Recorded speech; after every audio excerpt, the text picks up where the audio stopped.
our first presenter is Deborah. Would you like to talk about the EMC's perspective? Sure. So I will pull up your slide.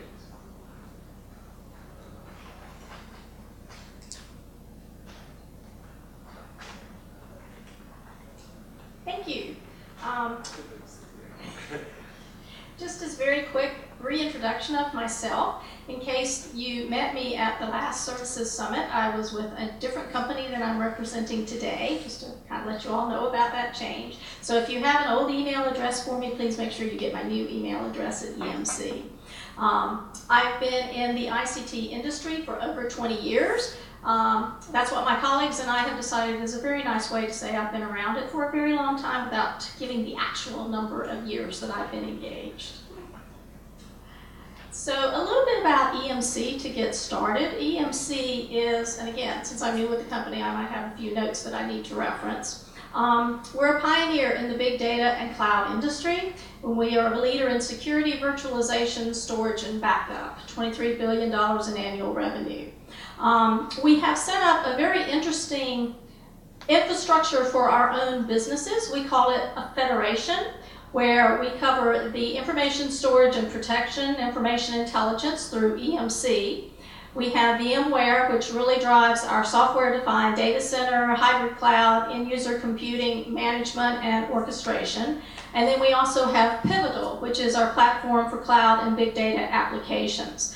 The organization that I'm with EMC is the Office of the CTO, and we are looking at those disruptive technologies and what's going to be coming forth in the future that we need to be able to adjust and move quickly on to figure out what do we need to do not only to sustain EMC's business models and operations, but also to sustain our customers' interest and directions. And as we were talking about earlier, the economics, technology, telecommunications, everything is really changing the landscape today. And so some of the things that were prevalent in the past are not going to be so relevant in the future.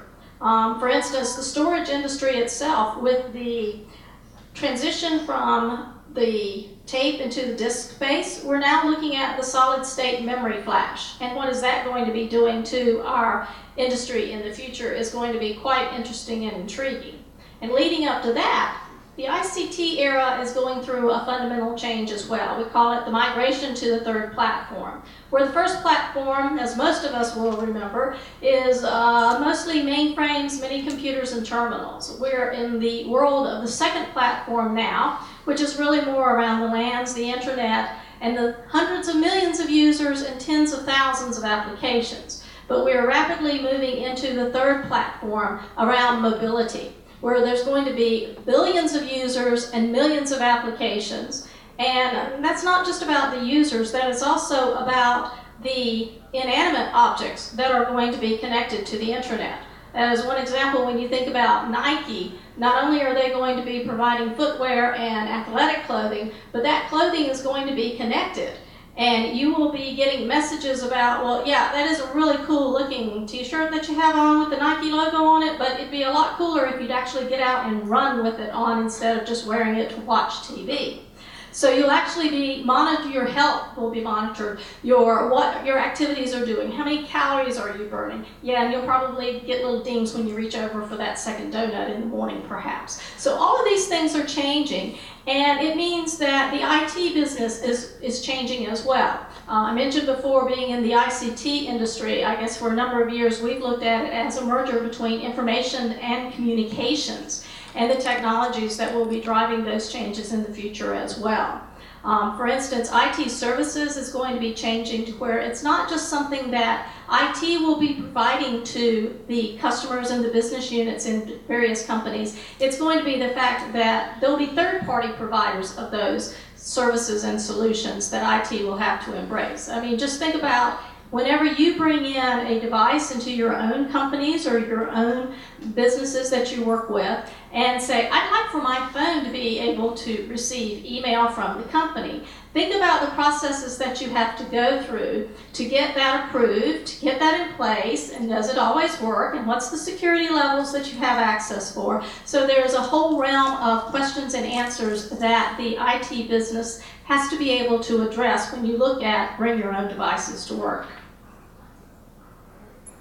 So within EMC's Office of the CTO, as I said, we work across the Federation. We are looking at how do we bring the customers into our innovation processes. We have a number of activities where we work across the R&D organizations, but we have one example that we call the Open Innovation Lab, where we are actually working with customers directly to build prototypes for their services and solutions to see if they actually will work as the customer thinks that they will work, or to maybe recommend here's some different alternatives that you need to take. And that's been a very exciting part of our business now for the last 4 months. One of the focus that I have with the Global External Research Program is to link up with universities and research institutes all around the world. We have a global program with our Centers of Excellence in Russia, Asia, see if I can get them all right, Egypt, Israel, Ireland, and of course the US.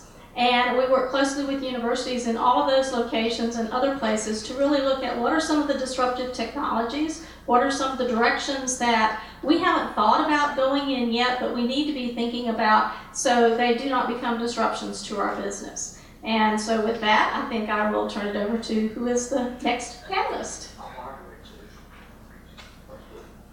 Thank you.